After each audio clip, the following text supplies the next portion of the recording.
Okay guys, in today's video we're going to be taking another look at VeChain and specifically talking about why buying and holding 10,000 VET tokens may be the best decision you've ever made.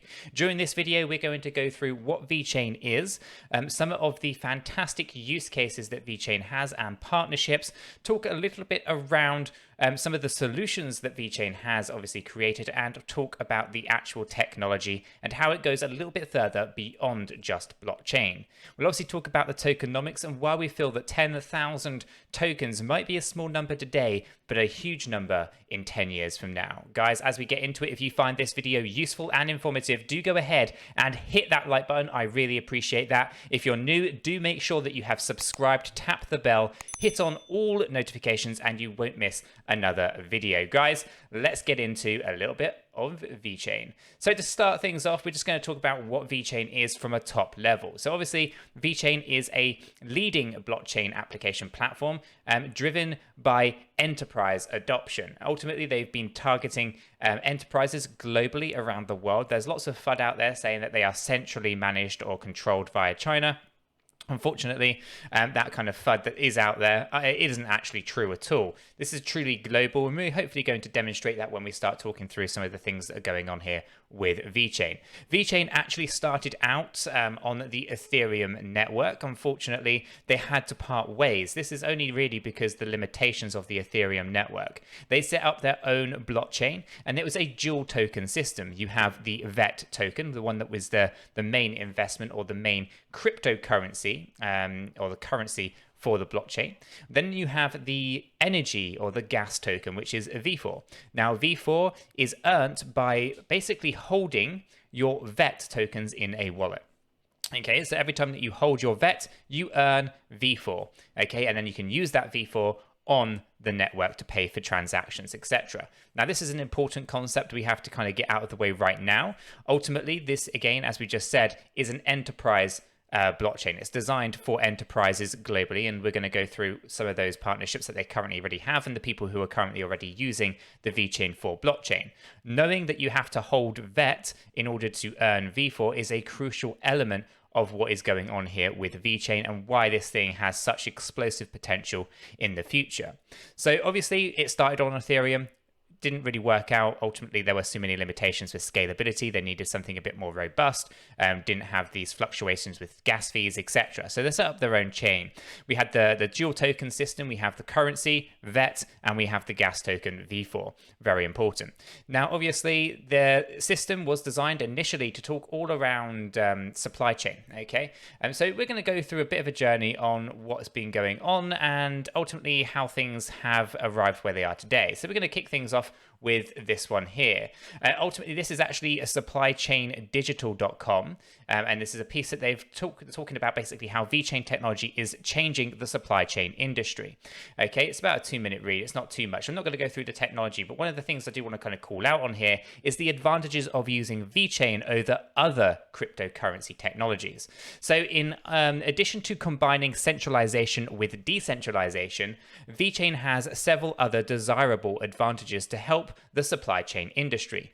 One such advantage is the radio frequency identification, the RFIDs. By adopting RFID sensors and tags, VeChain is able to track essential data while it's being transferred. Factors such as temperature, location, shipment movements, and broadcast across the VeChain blockchain. This means that shipments of supplies that are less likely to go missing. Okay. Another advantage that helps VeChain make sizable impact on the supply chain industry is its use of the Internet of Things and DLT technologies. So obviously IoT and DLT are huge, and anyone who follows most of these new blockchains at the moment will be very familiar with distributed ledger technology and, of course, the Internet of Things. These are two technologies that are going to be absolutely massive in the next 5 to 10 years. So the first to adopt both technologies, VeChain uses the Internet of Things to comprise all of the smart device networks used globally. IoT, as well as DLT, also allows for the movement of large chunk of data from one user to another. So really, really useful features. Now, VeChain also uses the dual token strategy. While not an advantage as such, This strategy works by turning tokens into digital cash when VeChain is purchased. This cash can then be spent on the VeChain platform itself or for paying for the network services. However, it is essential for users to have a number or the VeChain token to fully be able to track their supply chain operations successfully. Ultimately, you do need to have both the VeChain VET token and, of course, the V4 gas token. Okay, so when an enterprise adopts VeChain, they're going to require both of these particular tokens. Now, obviously, one is going to be used for all your transactions, so posting things to the DLT, for example, and obviously the other one is going to be used there as well to be able to buy services on chain. So two very vital things. And obviously, as we spoke about prior, in order to generate V4, you're going to have to hold a substantial amount of VET tokens. Okay, so now we obviously have an understanding of how things really kick-started with VeChain, right? It was all about supply chain, and what they've done with the supply chain industry is quite revolutionary, and they're doing wonders in terms of stopping counterfeiting. But things don't just stop there. They've actually been adapting quite nicely to some of the recent pandemics and everything else that's been going on around that. So there has been a bit of a push, most recently on the news side of things, for VeChain. We're going to talk about the first one here, which is San Marino, that has approved the National Green Pass. This is basically allowing residents and citizens to move more freely. This is, again, all down to basically a COVID certificate that covers vaccination against the SARS-CoV-2. Now, ultimately, this is all around making sure that you can move freely and basically is a great way for people within the country to be able to kind of carry on with life as normal. So again, this is unfortunately not something that I truly believe in. I think that ultimately the vaccine passports or these vaccine certificates on chain could potentially cause some issues in some places around the world. This being said, though, this is a fantastic use case of blockchain technology in the real world. It demonstrates what can be done, and specifically around some of these pandemics and everything that has been going on as well. Of course, under the wrong kind of hands, this could potentially be misused, right? So it's important there's a bit of a balance here, at least in my opinion, but nonetheless, this is a fantastic use case for VeChain blockchain. So it's one of those things where, although you might not agree with it or you might not think it's that positive, and again, it really depends on who is actually issuing it, right? So again, in private companies, it could be more of a problem than maybe the government side. But ultimately, for San Marino, this is actually a good step forward, right? So again, you're now actually allowing people to kind of get back to their normal lives, go back to normality, and help people kind of get back to the regular life. So again, a fantastic use case, but not the first country to kind of actually go ahead and do these things. We have obviously seen things with Cyprus. We've seen obviously China and Greece also trying to move in this direction as well. So again, another kind of thing that we just got to bring up here to say that there are some really unique use cases for the VeChain blockchain that's outside of the regular normal supply chain kind of aspects. The next thing we want to talk about again here is, again, the China version, right? So Retrust, adopted by the local Chinese government, helping over 300,000 citizens return to normal, deepening VeChain's role in the public health sector. Again, this is growing. Obviously, it started out, I think, in China with hospitality. We saw it with these private companies. This is the part that I don't necessarily agree with so much, but basically private companies basically enabling traceability within their hotels, etc. Again, fantastic use case, but I think under the wrong in the wrong hands, that's dangerous. So we have to be quite careful on that. But this, again, government-based isn't so much of a problem because they already generally have all this information, just more centralized. So right now, what you actually have here is the Chinese government helping over 300,000 people return to normal. And again, this is just demonstrating VeChain's role in that public health sector. Now, obviously, starting in China, we've obviously seen it in San Marino. We obviously see it in Cyprus. And it's only a matter of time before it starts popping up in more countries. And I think, obviously, deepening their relationship with Europe, I think we're going to start seeing more going on there. Ultimately, something that we haven't really got an article for today, but VeChain is, of course, the only 5-star rated or 𝗕𝗪 rated blockchain service provider in the world. And obviously, that's a German-based rating regulatory body. So in order to get that kind of verification was quite tough. It's really tough to get that kind of verification. So it's right up there. So from a European point of view, when you have that kind of standard and you've been approved by TÜV and you're 5-star rated, you're going to start seeing VeChain get adopted across Europe pretty quickly, and specifically around this kind of thing here, helping the public health sector and helping people to return to normal through these vaccination certificates on chain. So again, a fantastic use case, but dangerous in the wrong hands. But we have to be mindful of obviously everything that's going on in the world right now. This is actually quite helpful for many. It's whether or not it stays long term that potentially the problem may occur. Now, as we progress through, we obviously have a fantastic partnership that I don't think many people have really picked up on. But basically, I think this has happened back in 2020. Yeah, but basically, VeChain partnered up with 𝗕𝗘𝗪𝗔𝗥𝗘 blockchain Cyprus to provide advanced blockchain solutions. And again, obviously, Cyprus were testing out their COVID certification, vaccine passport kind of scenario as well. And I think that's working quite well. So we're going to see more of that, no doubt. But there's a couple of things on here that I really wanted to kind of just pull out. Obviously, we have 𝗕𝗘𝗪𝗔𝗥𝗘's network, which actually has presence in over 135 countries. So it's a pretty big deal, right? Because they can obviously open doors everywhere. And obviously, as you come down to the partnership, which opens up the doors to thousands of other companies to adopt blockchain, you obviously can see here that there's a strong in-house development capabilities coupled with professional guidance from the strategic partners such as PwC and DNVGL. These are two huge companies that are truly global. They're pretty much in most countries around the world. And if you haven't heard of them, you definitely want to be hitting Google up to learn who they are and what they do. But these two companies are obviously the two big partners that VeChain have, and they basically have both come out and just said that if their clients are going to adopt blockchain technology, it's going to be VeChain that gets adopted. And this is going to be obviously a massive adoption for VeChain globally, because these are two absolute behemoths of enterprises.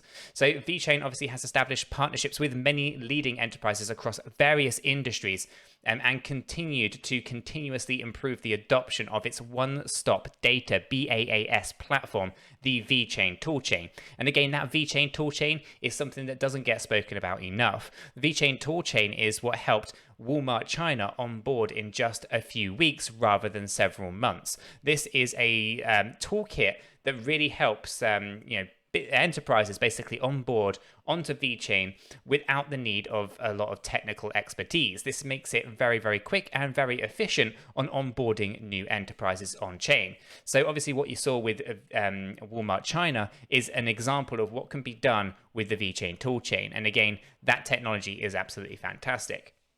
Now, the next thing that we want to kind of also bring up is that VeChain, together with DNV, enables the Renji Hospital to launch the world's first blockchain-based IVF service app, 𝗦𝗐𝗍𝗐. Now, obviously, one of the things that we talked about previously was how this is a fantastic use case, again, for VeChain, obviously doing wonders to help so many people in the world. Now, this particular piece here is just demonstrating how the VeChain for blockchain has so many more use cases outside of just supply chain, right? Because now we're helping basically people trace all their IVF treatments through the entire network.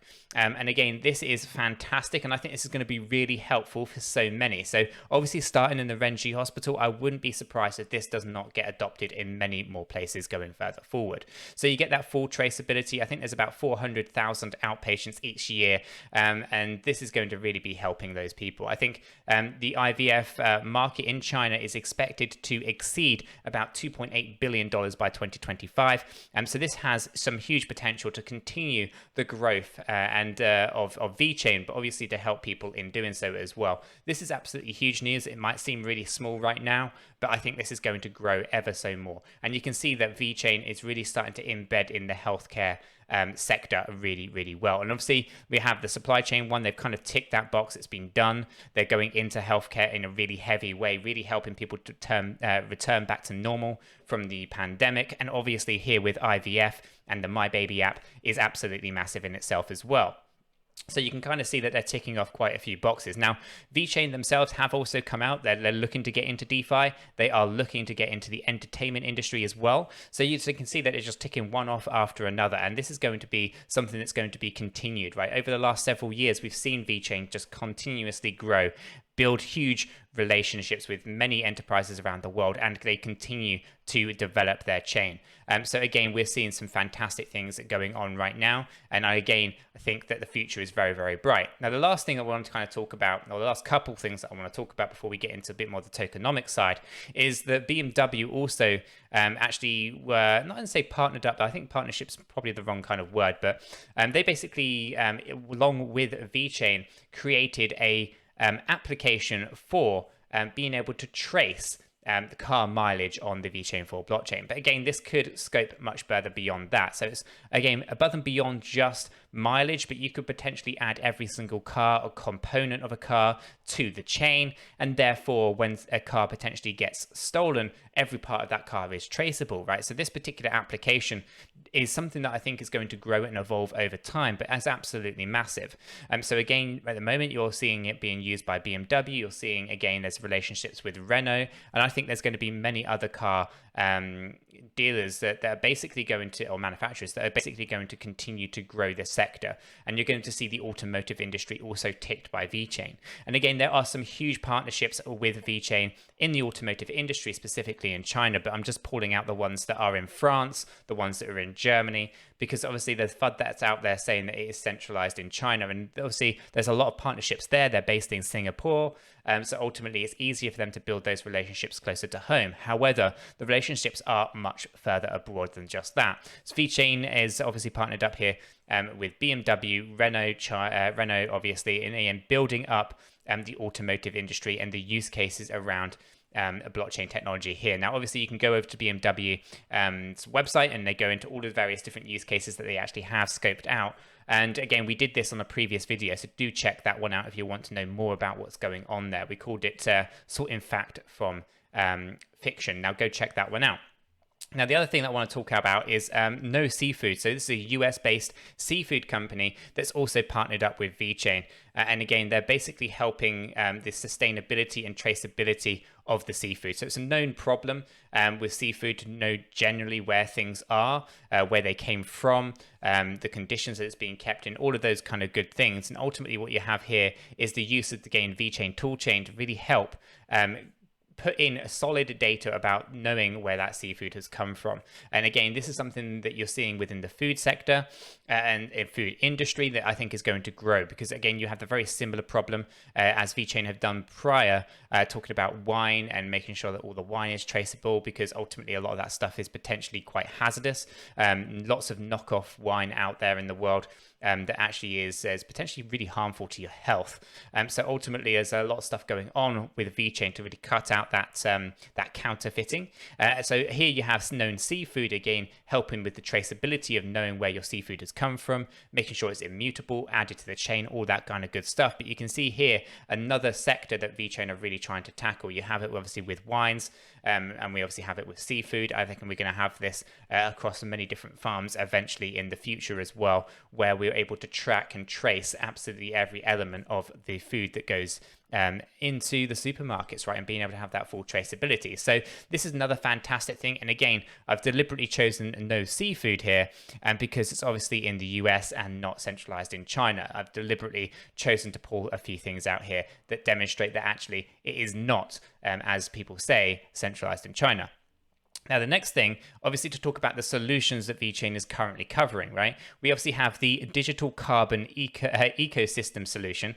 And again, this is something that the Chinese government are really focused on. They're really partnering up here with VeChain to help combat that carbon emissions, right? So we obviously have that solution. Now, there's the Consumer Confidence Index platform as well for manufacturers of fast-moving consumer goods, or the FMCG. We obviously have that automotive passport solution for manufacturers of automotive or automobiles and other OEMs.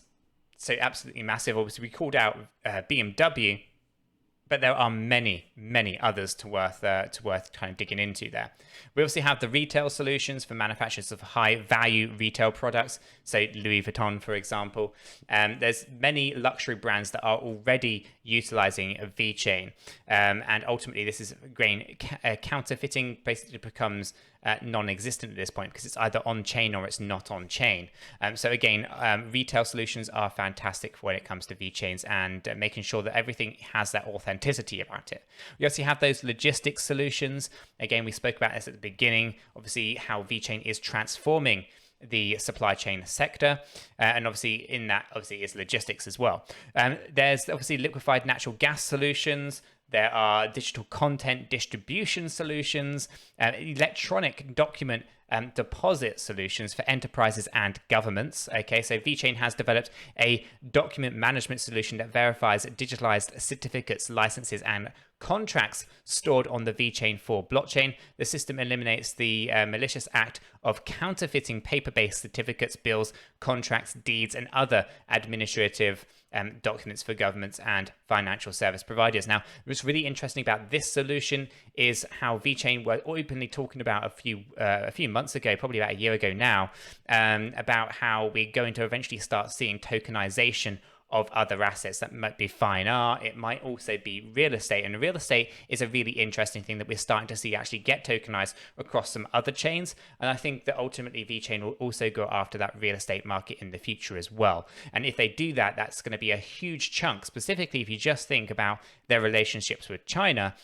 That's a massive chunk that could potentially be put on chain, and obviously in a verified immutable way could eliminate some of those real hard or headaches, I guess, around real estate from a legal perspective as well. So this solution is fantastic and something that we should be taking note of. The other thing is obviously agricultural solutions as well. So my point here is that there's many solutions that VeChain is currently working on or currently has actually kind of nailed. And where do you think the future is going? They're going industry by industry at this point, going to enterprise after enterprise after enterprise and bringing them to the future and putting them on chain. And this has a profound effect long term.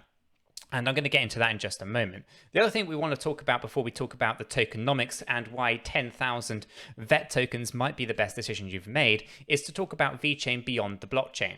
So obviously there are several layers we have to consider. There's the application and service layer. Here you obviously have the toolchain standard. We have the VeChain world, we have the VeChain portal, we have the VeChain 4 mobile wallet, VeChain, the blockchain explorer, the sync, VeChain application, browser, and Comet, Chrome extension, the ecosystem applications, DNVGL, a digital assurance service. Then we go into that next layer, right? We obviously have the infrastructure layer. This is where you have the toolchain for developers, the open APIs, the standard smart contracts, the document center and tech support, Internet of Things device order, and project dashboards. Obviously, the developer tools, I'm not going to go into all of those, and the turnkey solutions such as the toolchain channel partner, etc. Now, underneath that, you then go to the VeChain for blockchain, the blockchain APIs. And then beneath that, you also have the Internet of Things layer with the passive IoT, the NFC and RFID chips, the active IoTs, the environmental data sensors, and then VKey secure identity device. Okay, so ultimately when you start taking everything that VeChain has together, broken down into each of these sections, it hopefully makes it a little bit clearer as to how VeChain is working. So anyone who wants to get into this in a little bit more detail, check out vechain.com. This one actually goes into this stuff and you'll be able to dig in and see exactly what's going on. And of course their other website, vechain.org, if you want more of a generalized approach. Now, the next thing we want to talk about, guys, is obviously why 10,000, right? So VeChain at today is currently trading at 6.3 cents. Now, 6.3 cents multiplied that by the circulating supply of 64.32 billion gives you a market capitalization of $4.1 billion. Now, obviously, market capitalization, it's worth noting, is nothing more than that simple calculation. It calculates your circulating supply multiplied by your current price. It is not, and I repeat, it is not a representation of how much money VeChain actually has. Okay, it's not the amount of money that's gone into VeChain. It's impossible to liquidate all 64.32 billion VeChain instantaneously, because the price would just drop and you wouldn't have that amount of money in terms of liquidity. So right now, all you have is a market capitalization that is a representation of what is also known as market capitalization. It is a simple calculation. It does not represent the amount of money that's actually gone into VeChain. For example, how many people were buying VeChain when it was less than a cent? I know I was, I know Chris was. And so an example would be that, we didn't put, a serious amount of money into VeChain, i.e. the amount of tokens that we have multiplied by the price of VeChain today to add to that market capitalization. We put a significantly less amount of money into VeChain. With that being said, obviously the market capitalization is a simple notion of multiplying your price by your circulating supply. So obviously now we have that out of the way, we can talk about what the future might look like for VeChain, knowing that market capitalization is not a barrier. In fact, the only barriers that we have in order to see adoption here is the technology itself, the team, and of course, having decent amount of liquidity out there in order to facilitate such partnerships and such onboarding of adoption.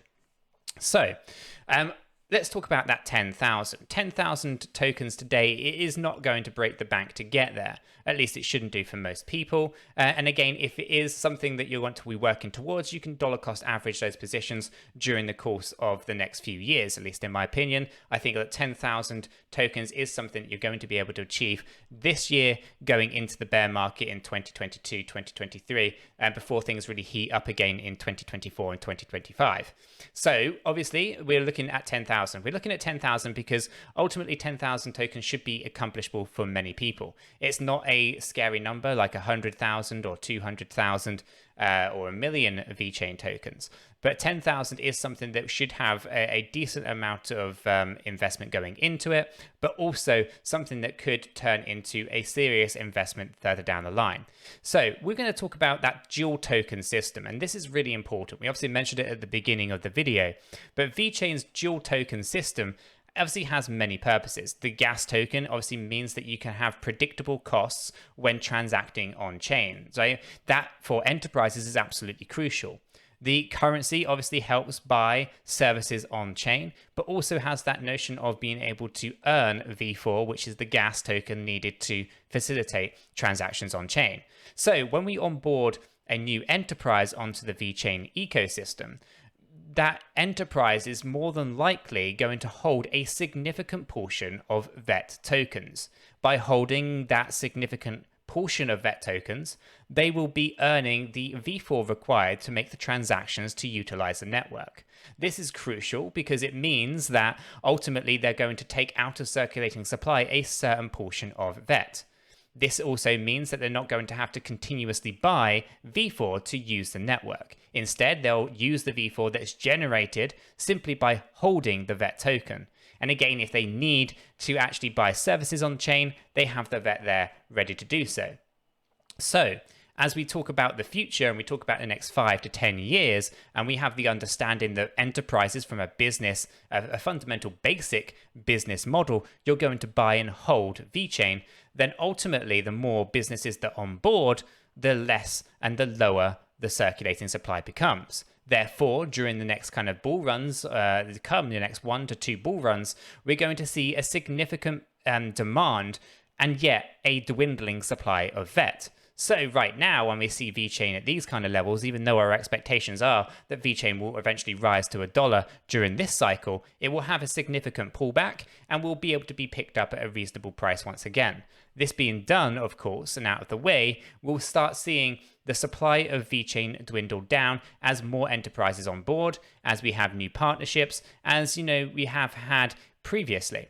Ultimately, the more adoption that VeChain gets and the bigger the network becomes, ultimately, the lower the circulating supply of VeChain becomes as well. Therefore, during the next few bull runs, we're going to see significant price rallies for VeChain. I would be very surprised if in 2025 we do not see a $10 VeChain. Likewise, in 2030, I'll be very surprised if we do not start seeing potentially a $50 or even $100 VeChain. Now that seems crazy right now, considering I'm looking at VeChain right now at 6.4 cent. But we have to consider the maximum supply is 86.7 billion VeChain tokens.